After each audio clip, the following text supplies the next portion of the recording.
All right, we are back. Welcome to Crime Pursuit Podcast. I'm your host, Ed Bounds, along with Angela. And I have Angela helping me right now. Well, she's always helping me, but we got her on the mics in here tonight because this is one of her biggest cases that she's been watching for a long time, for 4 years. Tonight we have a amazing guest. A lot of my followers, you guys should know him. If you don't know him, you'll know him after tonight. We have Anthony Greeno from True Crime Investigate. Am I right? Yes, sir. All right, Anthony, welcome. How are you doing tonight? Hey, I'm doing good, Ed. Thanks for having me on the show tonight. Oh, man, this has been a long time coming. This should have been happened, actually. I've been thinking the same thing. I listen to your podcast all the time, and I'm like, maybe one day I should just reach out to him and see what he has to say. Oh, yeah, absolutely, absolutely. Well, I'm glad you're here. Unfortunately, we are here for the Delphi Murders that happened February 14th, 2017. Abigail Williams and Libby German was brutally murdered. And we have covered it on Crime Pursuit. And Anthony, you have covered it. Tell me what it's been like with you covering this on your YouTube channel. Well, it's been really close to home for me because I'm from Delphi, and when a situation like this came about, it was real stunning to the whole community, and especially myself. It's like, wow. I never thought anything like this would happen. And originally I thought that, there would be an arrest pretty soon, something like this. They'll probably have an arrest soon. We'll know who it is. And then as time just progressed, it's, nothing had happened. And then rumors just flooded the internet and stuff. And so I decided to go out to the bridge and check it out for myself because I wanted to see the area. And also, there was people asking, what does it look like under the bridge? Where's this down the hill area? And so it all started with me just going out there to try to show some people, this is what it looks like in the general area you're asking about. And then due to the following and the people that have just gained interest in it, it just pretty much became something that I felt that I needed to do to give people a better understanding of the crime scene. And you know what? You have, out of all the people, and I know there's another local, he does okay, but I just like the way you did it better. Gray Hughes, he's another one that has covered it a lot. Yes. But it was just something about your YouTube that stuck out. And I just got, glued to it. You just really dug deep. Talk about that. Well, it all started with, the questions that was in my head that I think is in most people's head. Number one, who is the man on the bridge? What's up with the pixelated photo that we were getting? It started there. And then we had the audio clip down the hill that we're hearing. And I thought, being local, I probably know who this person is. So it would be easy for me to identify this individual. And I listened to that voice over and over and over again, and I thought, man, I know who that is, but I just can't pinpoint it. And then I decided that I was going to go out to that location and stand over there on that hill and look back and try to figure out where the suspect was standing, where they may have went down the hill, where the bodies were found, and just kind of walk that entire area to try to gain a perspective of, if I was the suspect, what would I do to get out of sight from anybody else as quick as possible? Where would I walk? What poses the least risk to me if I was the suspect committing this crime? And so I figured out their route, and then based on some things that law enforcement said, that the suspect was familiar with the area, the down the hill thing, where the bodies were found, and that the suspect was familiar and he knew where to cross the creek. So I walked across that creek just to see how deep it was, went over there in the crime scene, was looking around, just try to see what he saw, maybe try to gain a perspective of what he was thinking. And then as time went by, you start getting, bits and pieces of information from individuals who were actually at the bridge that day, or photos that were taken by other individuals. And so I started piecing all these things together. Now, the first day that I actually went out there, there was a man that was behind me. And so I spoke with him, and he was wearing a flannel shirt. He had white hair, a mustache.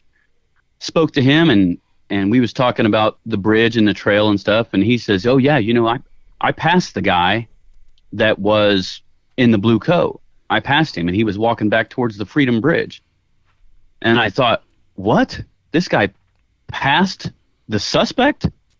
And so, I was asking him about the information, and he says, well, yeah, it was approximately about 10 till 3 when I passed him. And I thought, okay, so based on the Snapchat photograph of Abby at 2:07, and this guy's leaving around 10 till 3, this means that this guy just committed a double homicide and then walked past somebody. But I couldn't figure out why he walked past him, because nobody said anything about a vehicle. And I even asked law enforcement about that. Well, you guys never said anything about a vehicle, and nobody saw any vehicle, so the suspect might have walked back into town. Well, they didn't say anything about that. They just said, well, yeah, we never did say anything about a vehicle. So my question, or my thought process was just in a big question, well, where did the guy go? I'm talking to a guy that says he passed him. How can I corroborate his story? How can I prove that what he's telling me is the truth? And how do I know that this individual is not the suspect?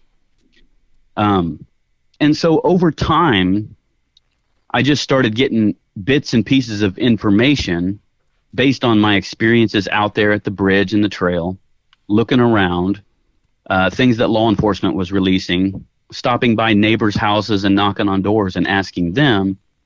And I came across the lady at the private drive. And I asked her, I says, can I come on your property and film some stuff? I need to make a reenactment video for my channel. And she says, well, this lady over here actually talked to the guy. And so I went over there and I talked to the lady on the other side of the end of the trail there. If you walk across the bridge, there's a private driveway on the left, and then there's a property on the right. And so I went and talked to this lady, and I says, okay, can I interview you? And she says, no, I don't want to be interviewed. I don't want to be on camera recordings, but I'll talk to you. And I don't want you to mention my name or anything. So she starts telling me, what she had seen that day. And it all started to make sense when law enforcement came out in 2019 and said, we're looking for a vehicle that was parked, or the driver of a vehicle that was parked at this abandoned CPS welfare building. And it all started making sense to me as to why the suspect passed the guy in the flannel shirt, who everybody calls the flannel shirt guy, why he passed him. Because he parked in an area where most people don't park. And it really opened up my eyes to say, this individual does know this area. He knew this trail was here. He's been here, and he parked there to remain hidden and out of sight. Okay. So you mentioned the bridge. You got to cross the bridge to get to the trail. Mm-hmm. Let me ask you, Anthony, have you ever crossed that bridge? I've crossed the bridge several times since this crime. I didn't even know it was there until the crime had happened. But yes, I've definitely crossed that bridge. Okay, so how long, let's just give me an estimate. How long did it take you? The both of us know we've been on that bridge. It's dangerous. How long did it take you to cross that bridge each time? The first time I crossed the bridge, it took me approximately 10 to 15 minutes. I was a little nervous. I didn't know, there was some missing gaps. The wood was deteriorating. I didn't know how sturdy the wood was. It took me probably about 10 to 15 minutes.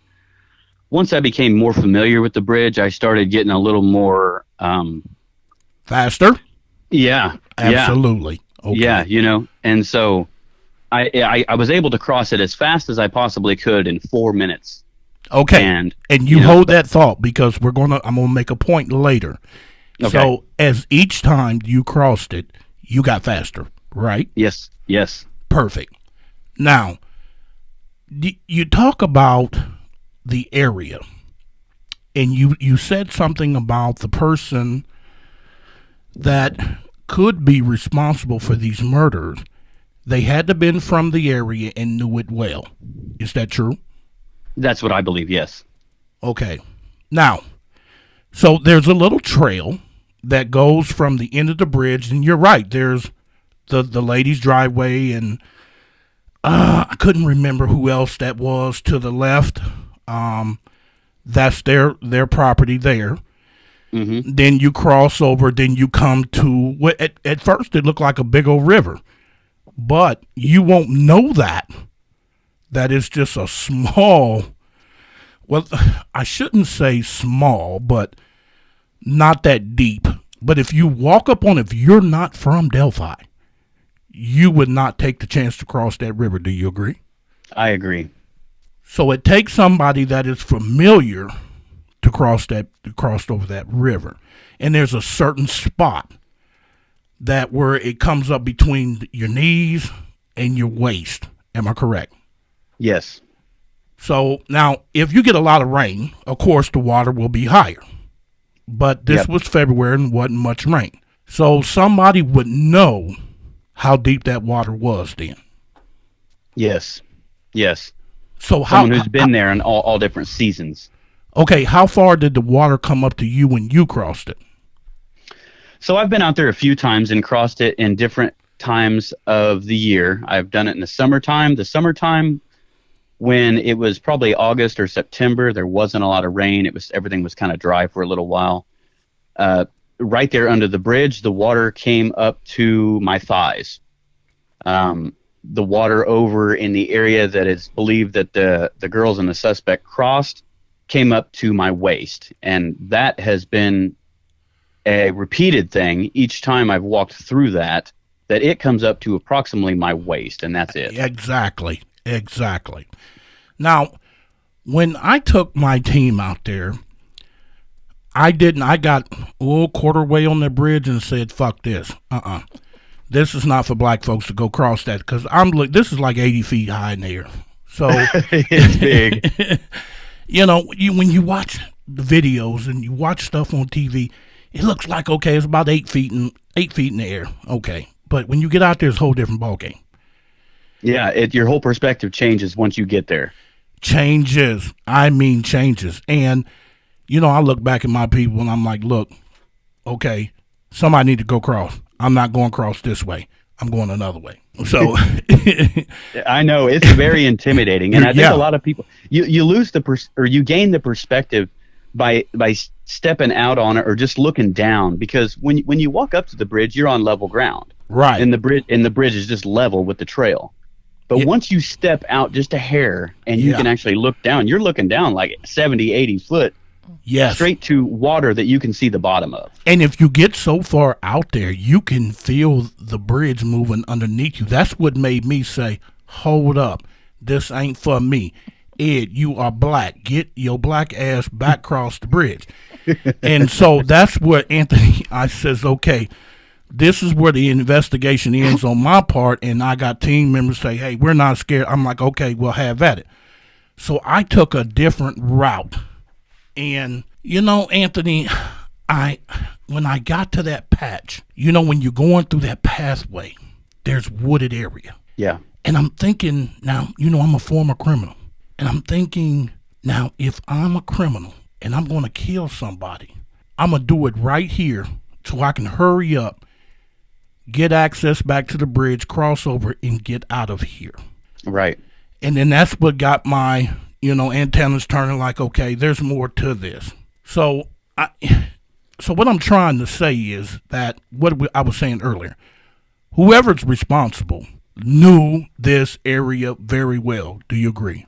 Yes, I do. So, you know, and going back on that in your investigation, how many times have you went out to the bridge to just reenact everything and go over the investigation? Oh my gosh. Really countless times. I think that I've been out to this bridge summer, winter, spring, and fall. And I would say that I have been out there probably close to 100 times. Oh, that's a lot. You've been out there a lot. I have. There was days that yeah, I would sit at home and I would just think about it, and I was like, well, you know what? I'm just going to go out to the bridge. I'm just going to sit out there and just sit on the bridge and just look around and think. And there were days that I just did that, for a couple hours at a time, just to sit there and try to process everything and try to think, well, what am I missing here? There's something that I'm missing. What am I doing wrong? How can I change my thought process on this? Right. Now, let me ask you, have you ever met Ron Logan? Yes, I have. Tell us about that. So I originally met Ron Logan when he was arrested for his probation violation. He drew a lot of interest on the media and social media. And so I decided to go to Ron Logan's court hearings. And when I showed up at his court hearings, I watched everything that had happened. I had my video cameras there. I filmed him coming in and out of the courthouse. And I had my microphone and camera with me, so I decided to ask him for comment as he was walking through. Do you have anything to say, Mr. Logan? Do you want to talk about, are you involved in this case? And he didn't say anything. He didn't say a word. He just continued on, got in the jail van, and went back to the jail. But I did give him the opportunity because I figured that if he wanted to claim his innocence, he could. And then he was sentenced to prison. While he was in prison, I wrote him a letter and put some money on his books and said, hey, I believe in you, and I would just think that people would like to hear what you have to say. And he never wrote me back. And then when he actually had his modification hearing, he was getting ready to be modified. I went to that court hearing, filmed him again, asked him questions again. He still didn't respond, but he was modified. And so after he was released from jail, I made it a point to go over there and knock on his door and introduce myself and say, hey, my name's Anthony Greeno. I'm the person that was at your hearings filming and trying to talk to you. Just wanted to ask for permission to go back here on your property. I've been back there several times without your permission. And I just explained to him, I trespassed on your property, but I really needed some answers, sir. And I hope that you don't mind, but I didn't do anything to disrespect your property, and I just wanted to let you know that I support you, and I'd like to talk to you about this. And he was actually really kind about it. Yeah. So now let's talk about his modification hearing. Okay. So we did some research and investigation, and I want you to hold this thought because we're going to bring this back up later. Okay. Is it true that one of the mitigating circumstances in the sentence modification was because no one was there to take care of his horses? Yes. Tell us how that went. So a part of Ron Logan owns 40 acres, and he had, I think, several horses. I think 4 at the time. He had some goats and some other animals on his property, a dog. And his son, Ryan Logan, actually testified in that hearing and stated that he's been taking care of the property, that they needed to liquidate some of the animals, several goats, a few horses. They needed to get rid of that in order to help maintain the property because Ryan just couldn't go and feed them all the time. And it was becoming a burden to be able to take care of them. And so Ron said that he needed to get out because his 40 acres is just it's overgrown. The animals aren't being taken care of, and he needed to be out. That way he could properly care for his property and his horses. Okay. And the judge agreed with it. Okay. And we'll come back to that. So your conversation with Ron Logan, was you able to get anything good, anything useful? Not really. I mean, he pretty much just said that law enforcement's corrupt. They need to they tried to pin it on him, and when they found out they couldn't pin it on him because he wasn't there, then they're just going to try to pin it on somebody else. I think he mentioned the guy out in Colorado, which he was referring to Daniel Nations. But then he began saying, well, all that family over there, and he was talking about the Patty family. He said all of them are a bunch of drug addict criminals. So I really didn't get much useful out of it, except for the fact that he just sounded pissed that he was caught in the middle of all that. Oh yeah, I'm sure he was. Because when I had somebody talk to him, he was really sweet and nice. but he was upset. Yeah. And, pretty much the same thing. He was blaming everybody, well, this person is corrupt and the patties are dirty and, just went on, just stuff that I felt just wasn't relevant. Yeah. So, how many times did you talk to him? I've talked to Mr. Logan twice. Okay, and yet still 2 conversations and nothing really, any, thing could help the case. Correct. Okay, so did you talk to anybody else that was part of the search team? I talked to a man named Travis Williams. He was a part of the search party. I think that he was seen on one of the news outlets. He is friends with Libby's uncle on her mother's side. I spoke with him, and I spoke with another individual. I just can't remember that individual's name right now. It'll come to me later on, I'm sure. Spoke with another individual that I had met online. Actually, I'd never actually met him in person, but other than that, there were just random individuals that claimed they were part of the search party, but I never really could verify that, so I don't know how credible their information was, because it just seems like there were so many rumors it was hard to dispel the truth from the fiction. Now, is it possible for someone to walk the Monon Bridge Trail, cross the bridge, go through that wooded area where the girls were found? Is that possible to do that whole area in 2.5 to 2 hours? Yes. Okay. Yes, it is. So we both agree on that. Yeah. Now, there was the search the night of when the girls were missing. Mm-hmm. The search was suspended, I believe, around midnight because of weather conditions. Right. And then the family and family friends remained out there to 2 a.m. Was that part of your investigation you found out too?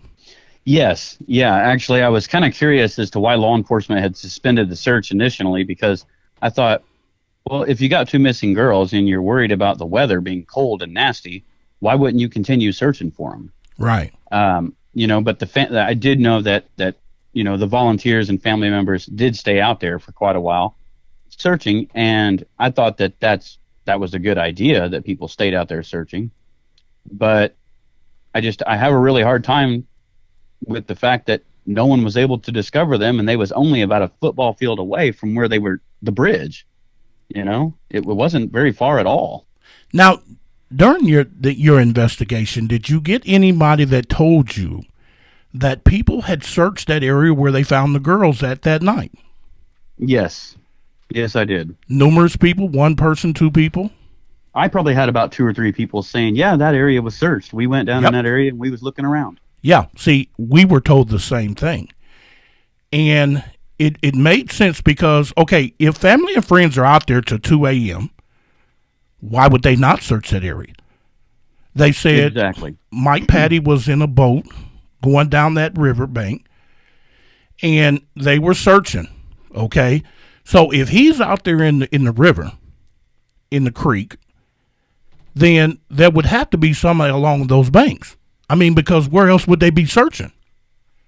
Exactly. I mean, it's not that. It's if you look at it from an overview, from like a drone standpoint or a helicopter standpoint, it's not that big of an area. Exactly. I'm glad you brought that up, because your drone, we watched a lot of your drone footage. Your drone covered like really good ground.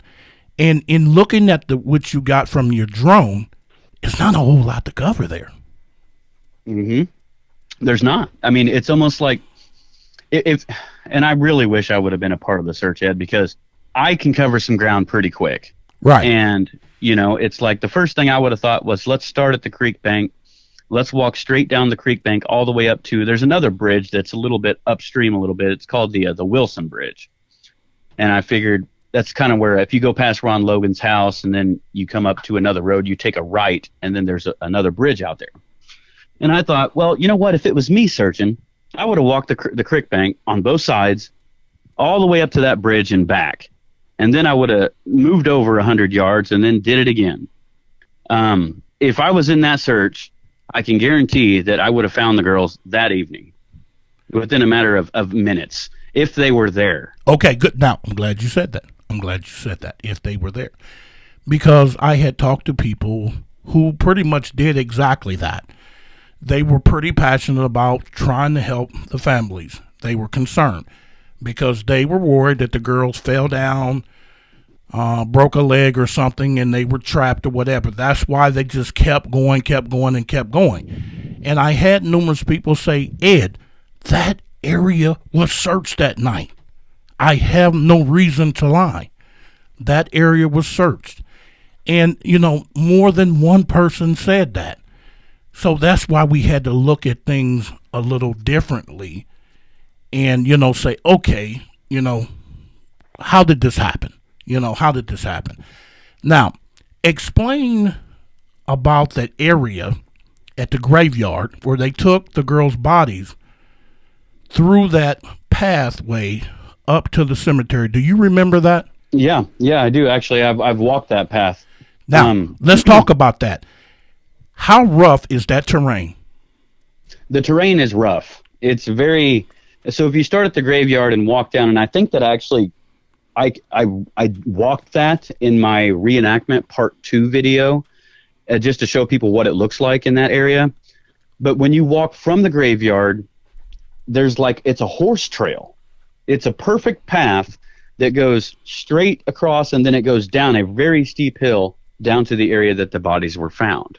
But the hill is extremely steep. The terrain gets kind of rough. It's there's a valley right there that is it's really steep on both sides. And it can be dangerous if you don't know what you're doing, but the terrain is pretty bad. So is it safe to say that it had to be somebody to be an idiot to take somebody up that hill, kill them, and then bring bodies down that hill and place them where they were found?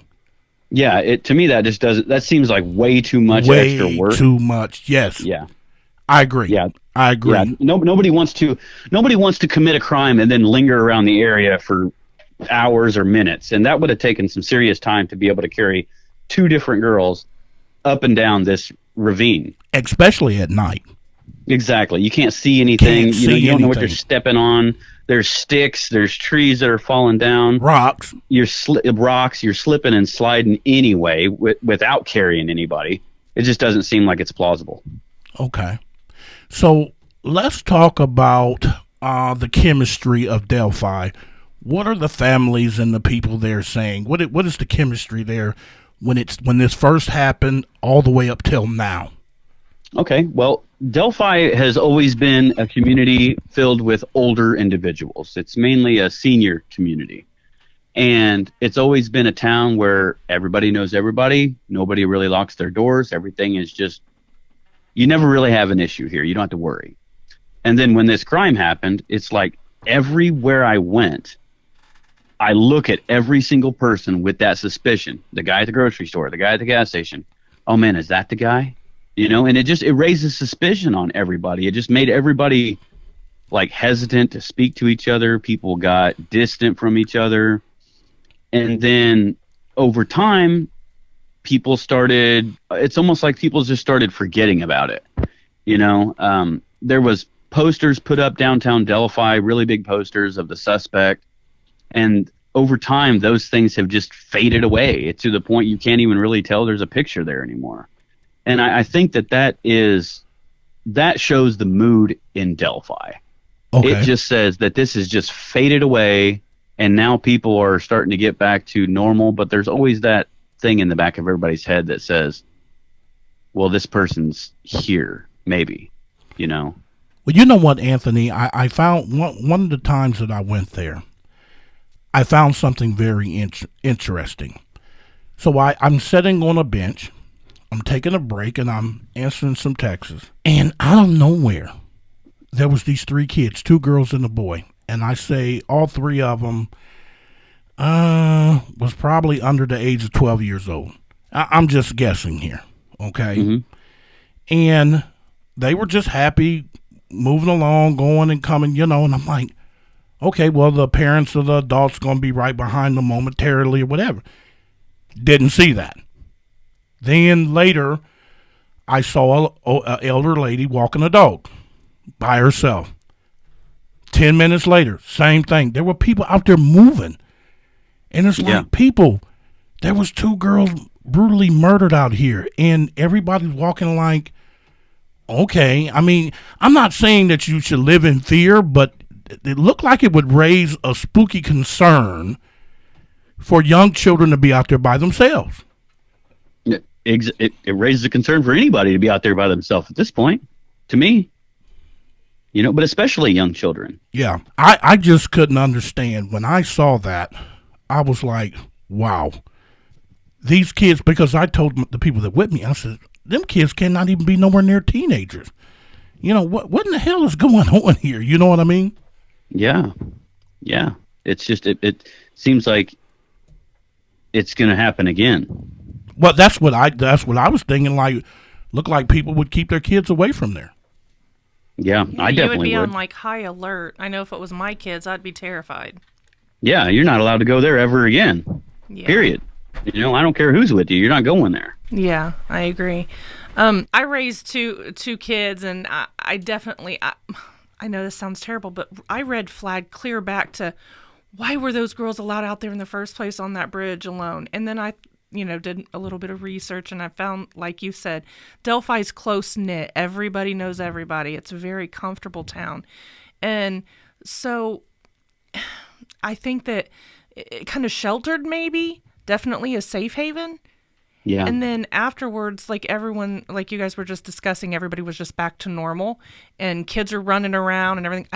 I would still be so fearful. And that's, I understand that. It's like, I still am fearful. Yeah. But it's like people get to that point where it's just like, do you live in fear, or do you just continue on and just say, it's a bad incident, but it's not going to happen again. I don't know how people can get in that mind frame to say, well, it's not going to happen again. I agree. And I would be the same way. Everybody I looked at, I would think, oh, is that him? Is that him? Family members, everything. It would just, Yeah, well, someone's got to be him. Yeah, exactly. Someone's got to be him. If you walk by every single person, chances of coming across that individual, if he's local, if he's still here, are great. Yeah. Now, speaking of him, let's talk about him.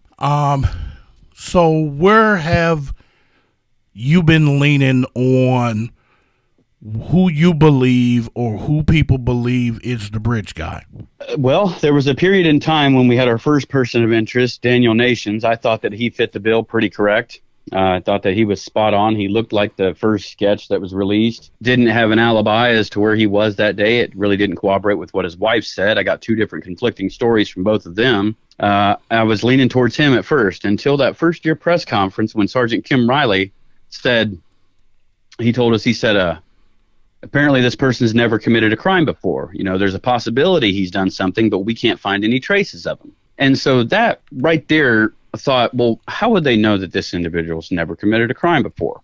Exactly. Well, then I started thinking, Ed, and I'm like, okay, so I've been arrested. What's the one thing that they take from every single person who's arrested? DNA. Fingerprints. That's DNA. Yeah. That's DNA. Yes. Okay, so they've got that. So I'm like, okay, so they know. They apparently have some sort of fingerprint or palm print, something from this individual, DNA, which they've confirmed, that can exclude people who are offenders.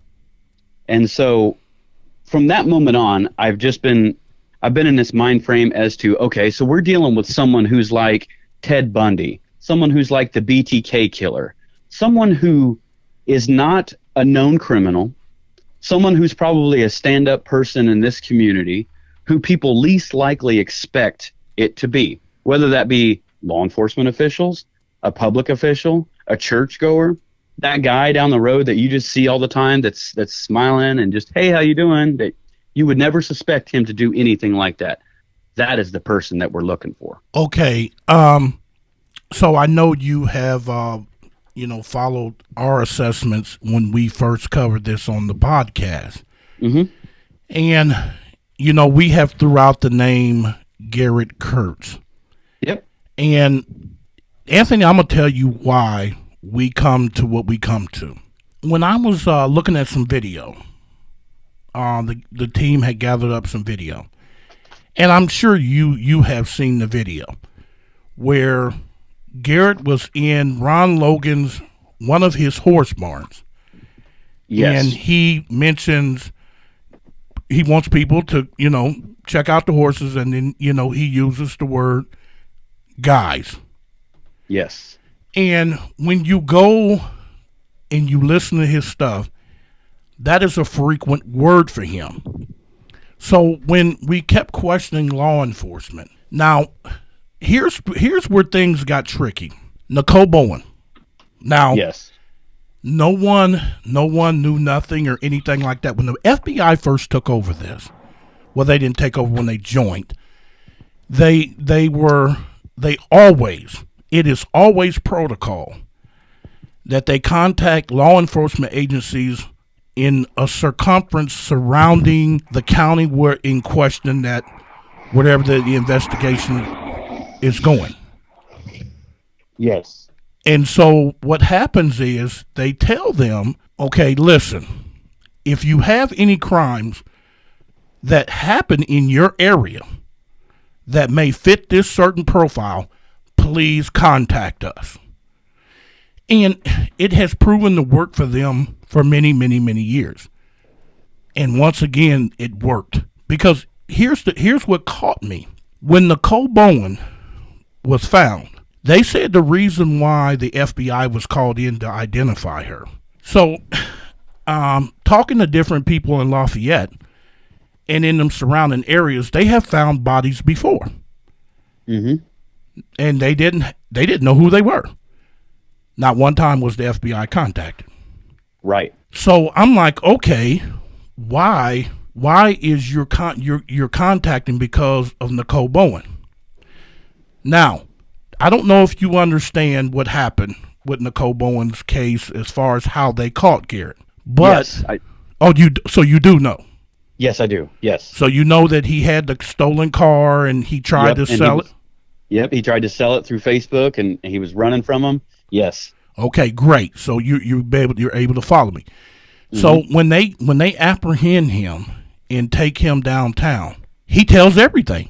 Everything. I mean, he put it on video.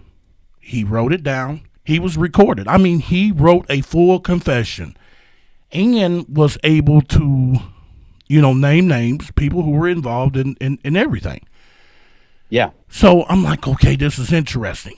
All of a sudden, now the FBI is there at the interrogation. Why? Now, he doesn't see them, but they were there. Yep. So turned around. 2 weeks after that, we get this second press conference. Yep. The sketch changes. It changes from older to younger. The ages changes from 18 to 45? 18 to 40. Yeah, 18 to 40. A lot of stuff changed right after Nicole Bowen. And I think Nicole Bowen's situation opened the door to the Delphi investigation. Now, not only did they release that sketch, the new sketch, but they brought extra audio. Now, that audio, I don't know if you know this or not, but that audio don't go together. Are you correct? Okay, yeah, great. Yep. It's two different clips that's been spliced together. Absolutely. Me and you both do sound. We know how this works. So they were looking that's why they put it out there. Guys. That's, and it, when you go to listen, the whole thing is guys down the hill. Guys. Now that scribble sound noise, that's covering up probably something that, they don't want the family to hear or want us to hear.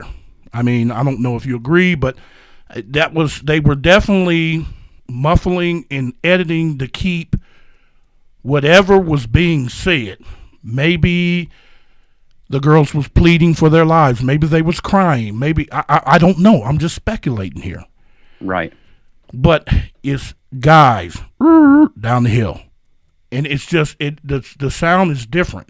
And it's like, okay, why did you put the word guys out there? Out of all this, have you heard how long the audio is? I heard 2 minutes. I've heard 2 minutes. I've heard 6 minutes. I've heard 14 minutes.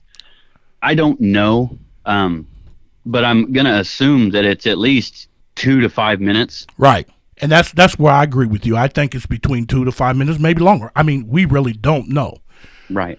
But why was that in particular part, guys, was so important? I know. I've wondered that because we all know that there was a lot more said than just guys and down the hill. Yeah. They said stuff back to him.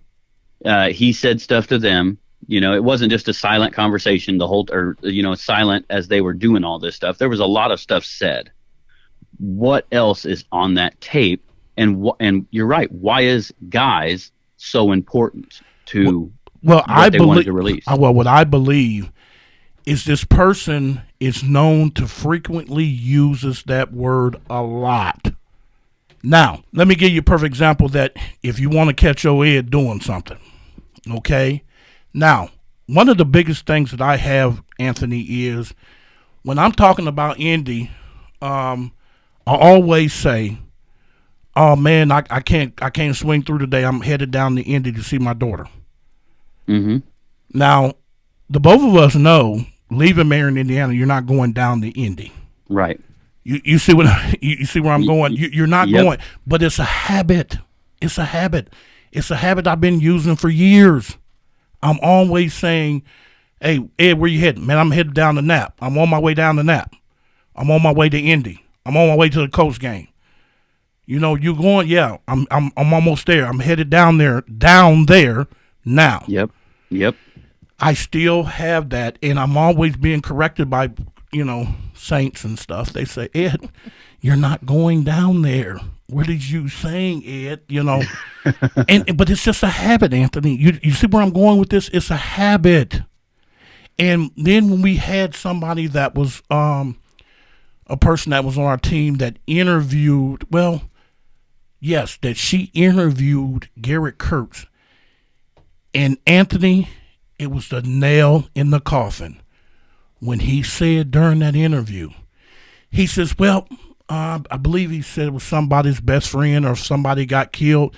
And me and my sister, we went down the hill to where it happened. And I sat in my office and I played it, took that audio, matched it with what we already had.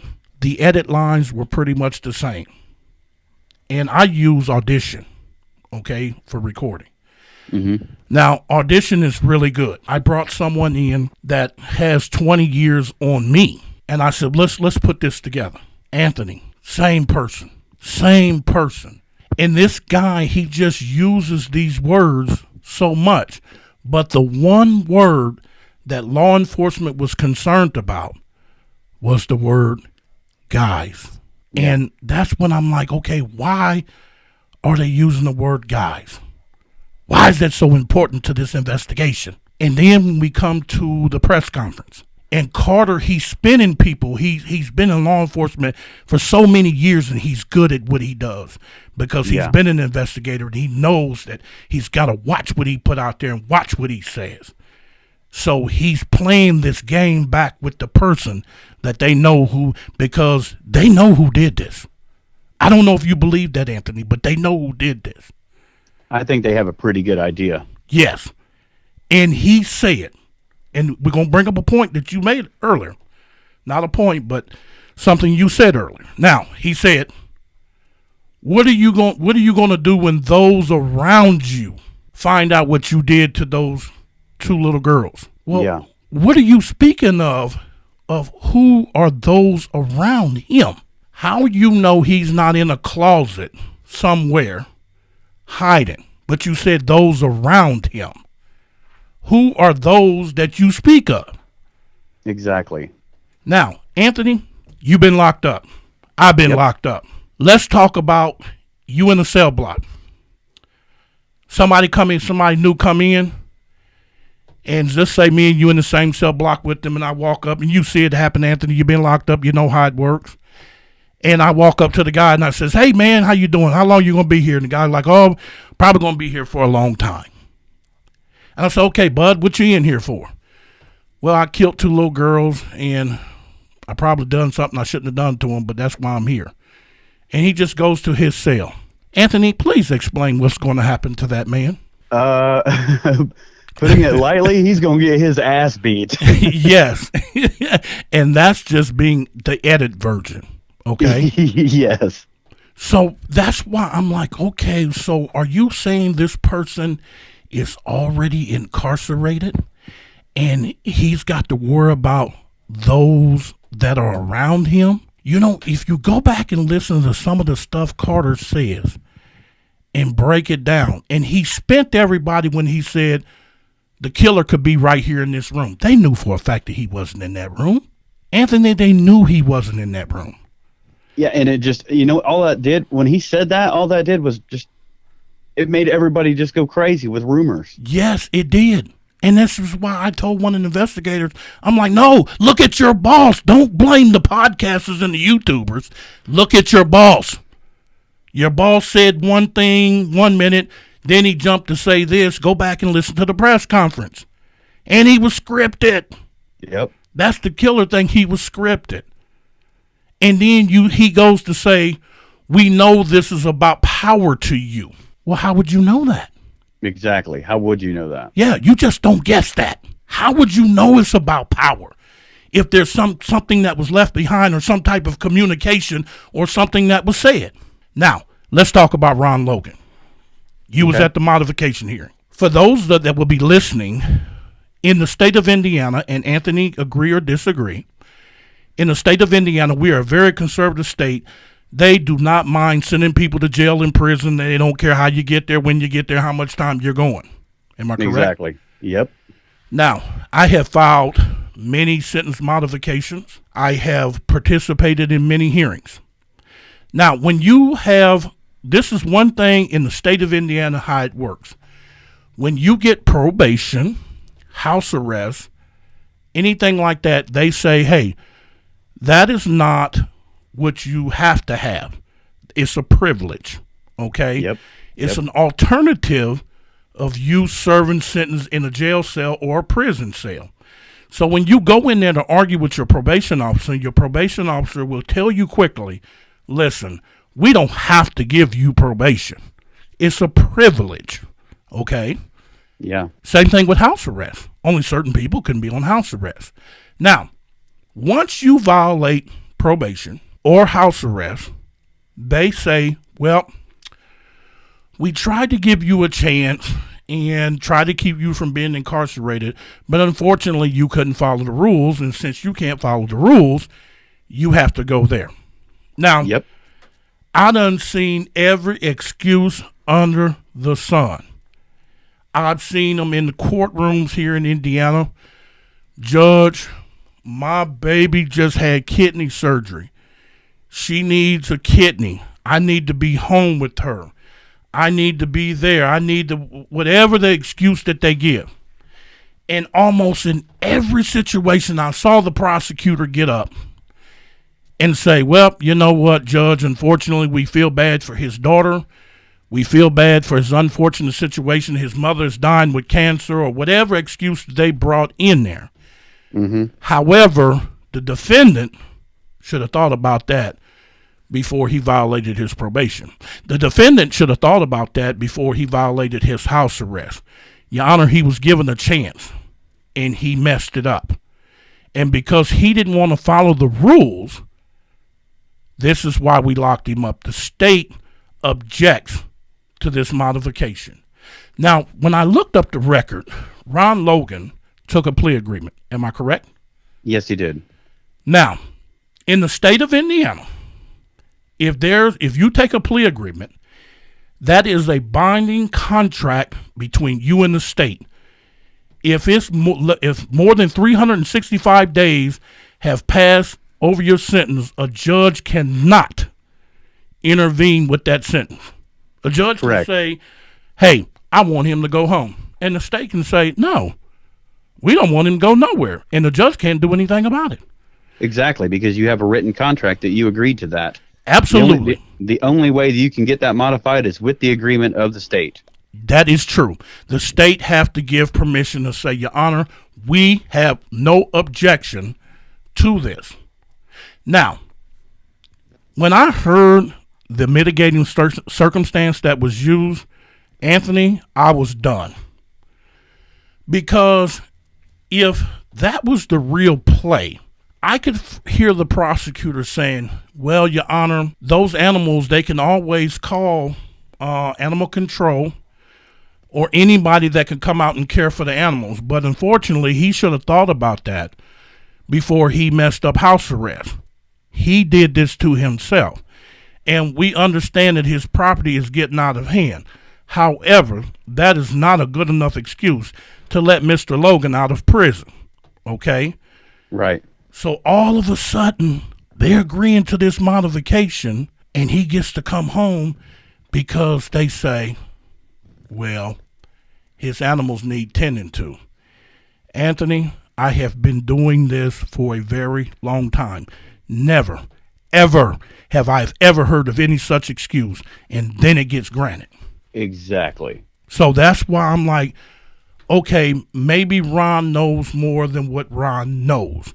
But of course, Ron is not going to tell you or me or anybody I send to him, because obviously the police is going to say you're not to talk to anybody about this case. Any witnesses, they're not to talk to anyone, because it could jeopardize the investigation if they do. You know what I'm saying?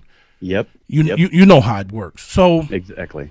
Also, his property, which Garrett Kurtz frequently visited, constantly, been going there for years. Garrett told one of our investigators that, he had been there and Ron had taught him how to hunt and fish and stuff like that. Garrett knew that water. He knew that creek better than anybody. He knew those woods. He knew that. And when we talk about the bridge, as each time you cross that bridge, Anthony Greeno got faster. Anthony Greeno, he crosses it the 5th time. He gets faster. He crosses it the 7th time. He gets faster. Now Anthony can run across that bridge like it's nothing. That person went across that bridge on Abby and Libby within minutes, because that person had got comfortable, because they had crossed that bridge time and time and time and time after another. They kept crossing that bridge. They knew it better than anybody. Only somebody that would be that comfortable would run across that bridge as fast as he was scooting.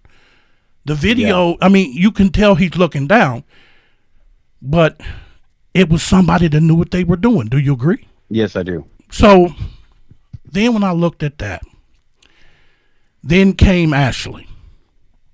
Ashley knows more. Now, when I say Ashley, we talk about Ashley Garth, I believe. Ashley Garth. Yeah. That is his former girlfriend. And when I could say comfortable former, he makes that very clear. Now, here's what's interesting. That county, what's the name of that county again? Where they Newton County. Newton County. Now, I talk to people there, Anthony, and they say, man, these guys, they got high bonds, man. You do anything, you spit wrong, whatever, they lock you up. And they just don't let people out with serious crimes. So we asked, and when I talked to Garrett by phone, I'm like, why do you think she's out? And he says, because she's a snitching, blah, blah, blah, blah, blah, blah. And, she talking about the Nicole Bowen. And I'm like, but Garrett, why would it be important for them to talk to her about Nicole when you already told it all? Exactly. They don't need her to tell them something that your ass has already told them. Exactly. You've already confessed. You gave them everything. Yes. You did it in writing. You did it in video. You told them everything. Why do they need her to come back to say, oh, well, his story is credible. We're going to let you out on a $5,000 bond on a murder that you helped commit. We have DNA evidence from the scene that you did help. But we're going to let you out because you told us exactly what Garrett already told us. They already got the facts. So that's why I says, okay, there was something else. There was something else. There was something that they didn't know. Because when they let her bond out and she went off the radar, not talking to anybody or anything. And Garrett was really, really upset. Now, I had somebody reach out to her. She's not been wanting to talk to me, but she did talk to somebody that reached out to her. And you know what she said, Anthony? What? The part that I said in my podcast about Derek German and her in a controlled drug buy. She confirmed that was true. She confirmed that she was really upset. She confirmed that she told Garrett all about it, that where she broke down and cried to him on the phone. So I'm like, okay, we definitely was on to something here. So that's just where everything started coming in as far as motive, because I think the girls was there at the wrong place at the wrong time. I believe that when they came to the trail, he was out there chilling. He wasn't expecting them to be there. He was there high because he told our investigator that he used bath salts and meth and everything else. And he would go out to the trail and trip, whatever the word he used. I guess that means enjoy the high. I'm not sure. Yeah. But he went on about it. And what we believe that when they came up on the trail, he recognized one of the two girls, and that was Libby German. Libby German, excuse me. He recognized her. And that's when his wheels started turning. Like you said earlier, Delphi is a small town. Everybody knows everybody. Yes, they do. And he said in one of the interviews, he said, well, first he said he never heard of the Germans. Never heard of them. He denied knowing them, whatever. And then turned back, he got caught in numerous lies. Come to find out he did. So this is why we have been pointing at this guy. And I tell people that video was taken from a Snapchat app.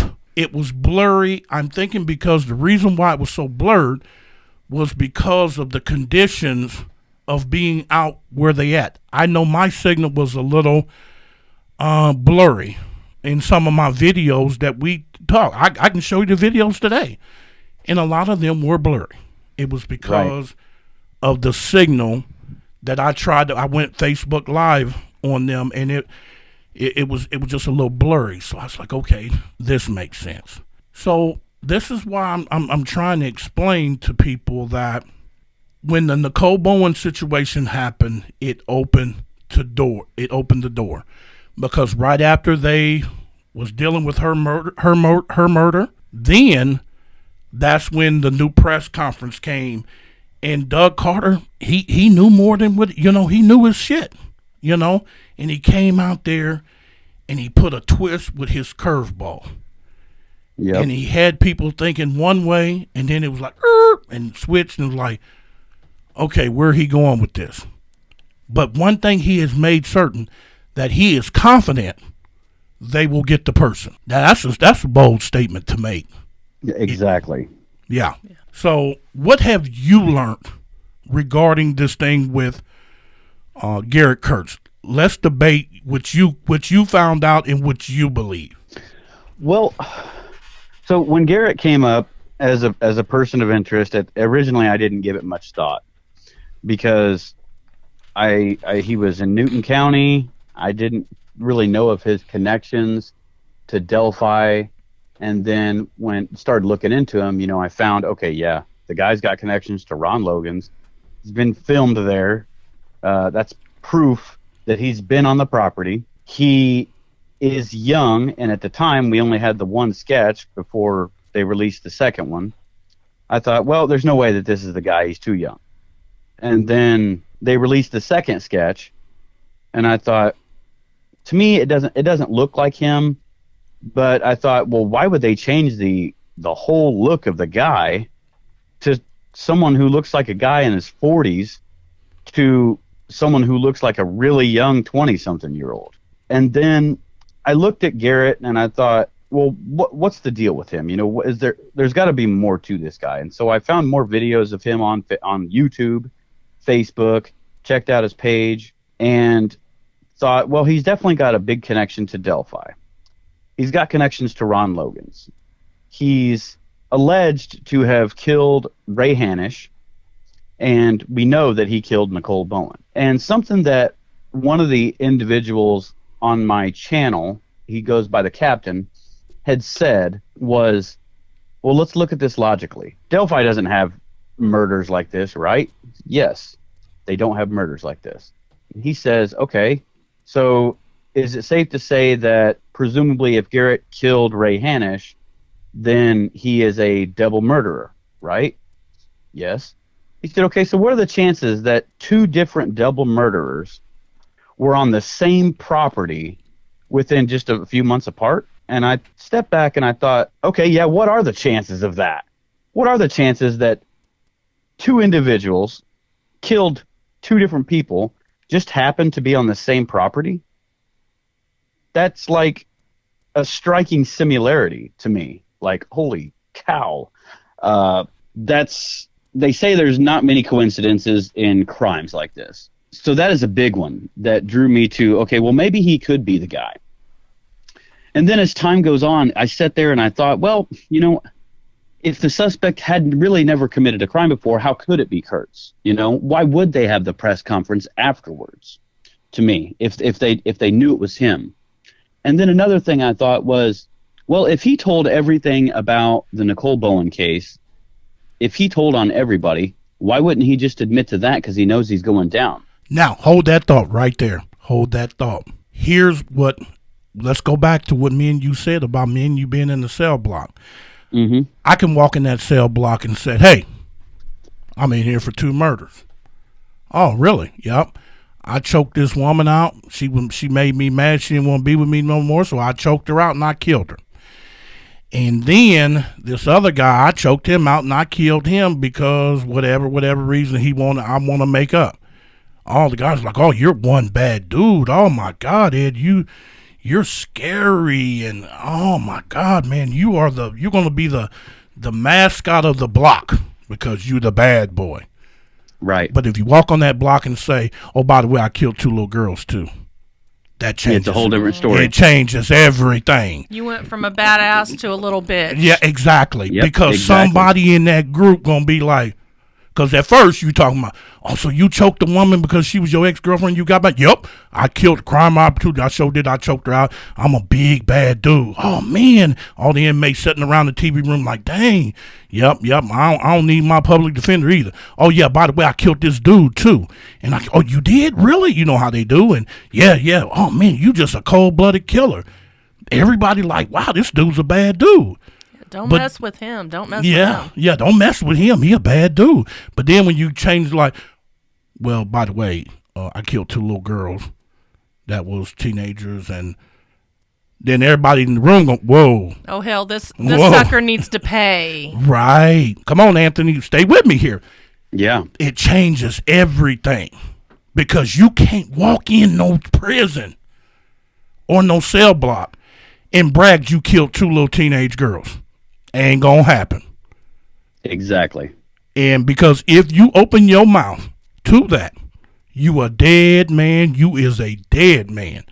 Now, you'll get banged up in the county, but when you get to prison, oh man, yeah, you're gonna catch a shank in your kidneys, and that's just all that is to it. So you can go ahead. That's why I think he won't admit to that, and I don't blame him because both of us know if he opens his mouth about that, you know what's going to happen to him, Anthony. Oh, yeah, he's done for. It's over. Yeah, so that's why I don't think he's, going to open his mouth about that one.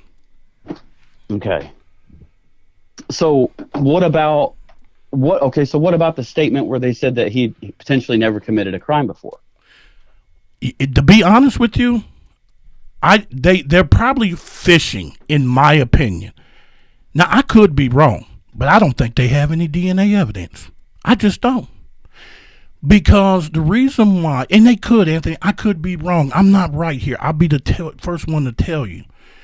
But when I talked to them and was asking so many questions, and it was like, no comment to this and no comment to that, and was there any DNA evidence, and no comment and this and that. Okay, but can you tell me how they died? Well, no comment to this, it's just everything. Because what I believe, Anthony, I believe those girls died of asphyxiation first. And then when he got them out there in the woods right there at the leaves, that's when he cut their throats. So, and how I can say, well, Ed, how do you know?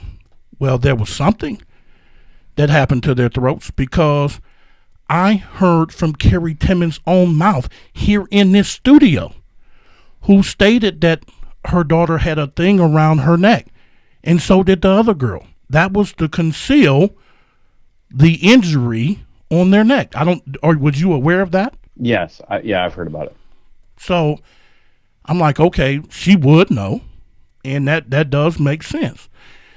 So that's, like I say, I don't know if the police there's a whole lot they probably don't know, especially at first. But if we ain't on to something here, Anthony, then why did they go to him and ask him to take a polygraph test? If they didn't believe it was him, then why have they went? I don't know if you know this, Anthony. He said they talked to him 3 times. Yes. So why do they keep going to him? Why did they ask him to take a polygraph test? Well, could it be that, okay, so I don't know. Could it be that, well, I guess 2 questions on that. Number 1, why haven't they charged him? And 2, could it also be that he's giving information on someone else that's involved? Well, okay, let me give you what I think. I don't think anyone else was involved. And let me say this. The reason why I think they don't know how to charge him, because what do you get out of him? That's the reason why. I don't know if you know this, but he confessed to killing Ray Hannes. Yeah, yep. Okay, so when they found out all the drama, and the prosecutor's words were, he's facing a lot of drama between Delphi and Newton County. Oh, wait a minute. Back up. Say that again. Did you catch what I said? Right. So I'm like, oh, okay. Now, he got this time from Nicole Bowen. Do you remember how much time he got for, 45 years? I think he got, how much time did he get? Yeah, he got, I think, it was about 45 years. Okay, he got 45 years. Now, in the new law of the state of Indiana, any violence that you commit, whether it's attempted murder, or something with a gun, or anything of violence, you have to do 85% of your time. Angela, what is 85% of 45? Why would you put me on the spot like that? Because I knew I was going to catch you off guard with it. I had to do 35, 30. Right. It's in that area somewhere. Yeah. That's a lot of time day for day. Definitely. Yeah, that's a lot of time. That's a lot of time. So if you do get him charged, what do you get out of him? Yeah. I mean, because he's supposed to be doing the time right now.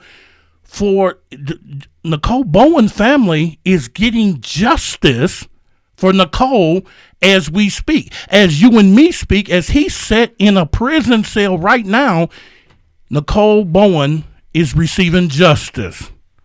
Yep. But if you charge him for the Delphi, what do the Delphi family get? Closure, maybe? Yeah, closure. Yes. Right. But is that all you want? Let's talk about if this was your kids.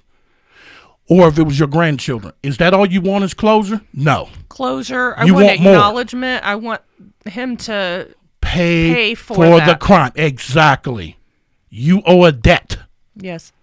Okay, you're already paying a debt for Nicole. This is why the prosecutor won't prosecute for Ray Hannes, because he figured, why bring him here and get... I mean, it's a waste of time. Time and money. Yeah. Which is... Yeah. Yeah. It's a waste of time. That's what he was trying to explain to the family. We get nothing. He's already going to be serving time for Nicole.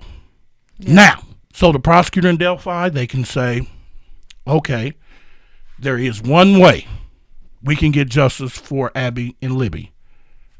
Death penalty. That is the way. That's rightfully so. They need to go for the death penalty. They need to go for the death penalty, because now Nicole, you're giving justice to Nicole that you owe that debt to. Mm-hmm. Now, if you get charged and you go to Delphi and they file the death penalty, now you got another debt to pay. Yeah. You see what I'm saying? You got two outstanding debts you have to pay. Now, he's not stupid. Garrett's got, when people go to jail, they get a little smarter because they're everywhere you go, and Anthony Green will tell you there's always a jailhouse lawyer that knows more than anybody. Oh, yeah. Yeah. And somebody's done talked to him, and that's why I believe Carter said, we are confident you told somebody what you did. Okay. You okay? Because people talk when they in jail, man. It's a burden that's on them, and they're hoping that he told somebody what he did. Now, Garrett knows that it's not about getting life in prison. It's about death penalty because of their young girls. It was 2 of them, and you murdered them. I also, another way to look at it too is I wonder, you hear all the horror stories about these bath salts and these different drugs and people eating each other's faces off or something, these people going absolutely crazy. Okay, so if he's hyped up on this stuff and he does this to these kids and then he's still hyped up and he's this crazy drug euphorias and he tells this girlfriend, the one that got off so easily for her crime, like, how do we know that's not who he told as well? Right. There you go. Well, you'd seem to think that he would tell the person closest to him. Yep. Exactly. And she's out. She's out right now. Yeah. And so it's like, okay, so when we asked, well, why is she out? They said, well, she cooperated with the investigation. What investigation? Yeah. This motherfucker told on himself. Exactly. Yeah, why do you need her statement? Yeah, you don't need her statement. I can walk into a room, you can go rob a bank, or just say commit a murder. Anthony Greeno comes in as the detective, and I done told everything, and you come and say, well, I can tell you everything happened if you give me a deal. And they're like, what the fuck we need to give you a deal for? Exactly. Ed just told on himself, and he told on you. It's got to be some information they needed on something else. Something else. Totally not relevant to that one. They don't need your information on me. We got him hook, line, and sinker. What the fuck do we need you for? Exactly. You don't need anybody else when someone tells on themselves. That's enough evidence right there to convict. Yeah, exactly. The prosecutor, Anthony Greeno, can sit at the table and go to sleep. And when they say, closing argument time, I'll go back to sleep on that one. But anyway. Yeah, that was a huge red flag as soon as that came to light. The girlfriend, just a huge red flag. Yeah. And so that's what I'm saying, Anthony. That's why this all seems the way it is and where it's going. And, I know you've been out there hitting. You have hit it harder than I have. You live right there. You ate and breathed this idea, but you did it more. You grinded more. And, of course, we're going to come up with different tactics and come up with different evidence and things like that. And I respect your work. I love what you do. I'm a big fan of your YouTube, and and you do an awesome job. And I'm just so thankful to have you here where me and you can actually debate this and talk about Delphi, because this has been, something huge for both of us that we want to see closure for the families.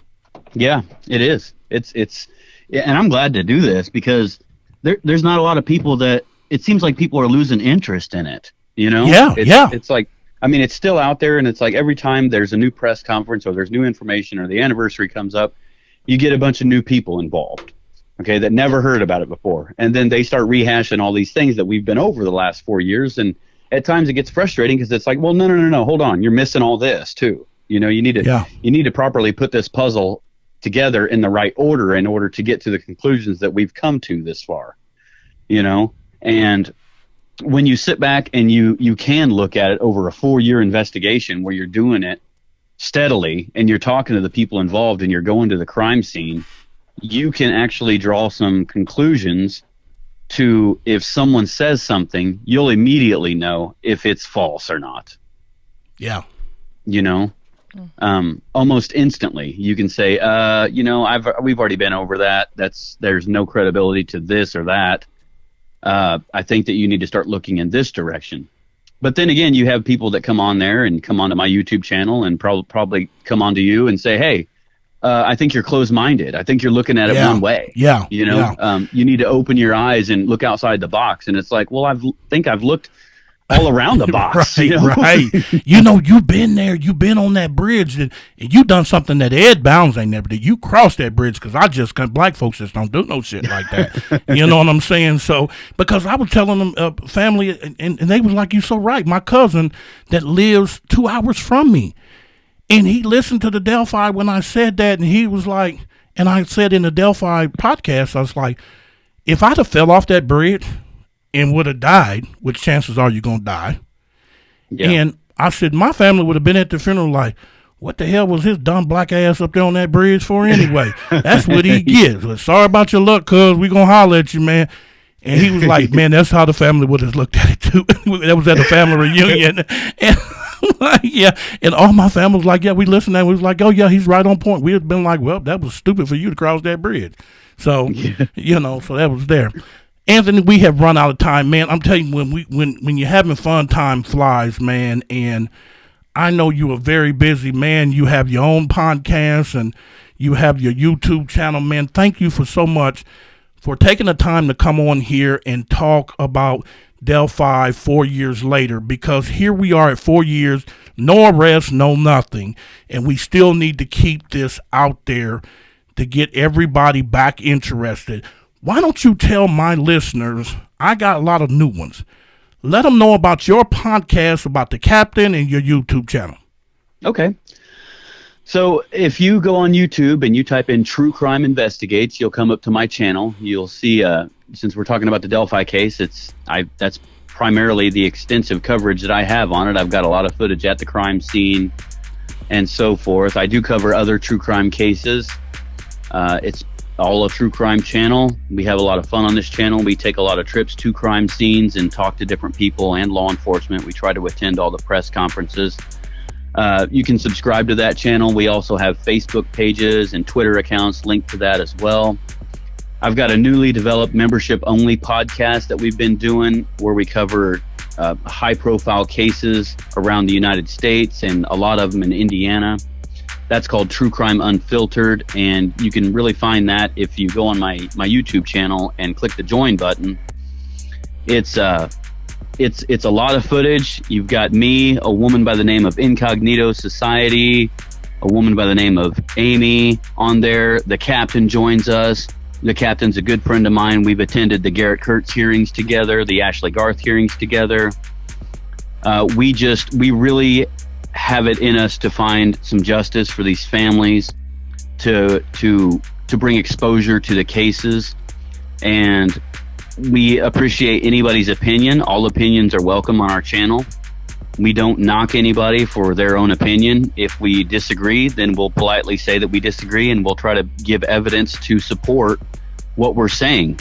And you're welcome to come on and do call-ins and talk to us as well. So if anybody's interested, just go over to True Crime Investigates, and I see all the comments. I've got my email address and everything listed on there, and you can also check out my website. It's www.greenoproductions.com. All right. Well, y'all heard that, man. Anthony, you got a whole lot going on, man. What? Boy.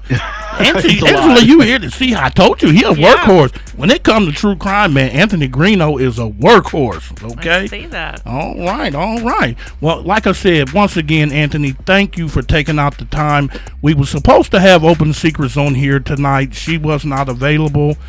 She had a family emergency come up, but that's okay. We had Anthony Greeno. He was able to, throw everything up on his back and carry the whole thing. Man, Anthony, thank you so much. And I'm gonna keep watching True Crime Investigates, man. I like your your little things that you do on there, your little special effects and stuff, and then my co-host over here, She just been watching your videos a little too much. I just want to put her on blast. She just been watching when Anthony Greeno said, you know, all the sexy women that, you know, y'all know that Anthony Greeno's sexy. And I said, I was sitting in the studio. I said, look, Angela, set your hot ass down some damn where. Set your hot ass down somewhere. I said, was he going to be in the studio or on the phone? And he said on the phone. I said, oh, damn. Yeah, I told her, I said, I'm calling Anthony Greeno right now, and I'm canceling his trip coming to the studio. We're going to do it by phone. I'm blushing. Oh my God. All right, Anthony, thank you so much, and have a good night, man. Thank you. Have a great night. All right, thank you. Anytime. I'll do it again, buddy. All right, thank you. All right, thank you. Bye-bye. All right, so we're at the end. Now listen, I want you to go to Crime Pursuit, our Facebook page. We will interact with you there, okay? If you have a case that you want us to look into, maybe it's not getting enough media attention, don't worry. We'll help you out. All you got to do is inbox us. Crime Pursuit. We have Instagram. We have a Twitter at Crime Pursuit. Hit us up. We will get involved. We will help. You don't have to have a high-profile case for us to look into it. This is what we do. All right. Thank you so much. Have a good night.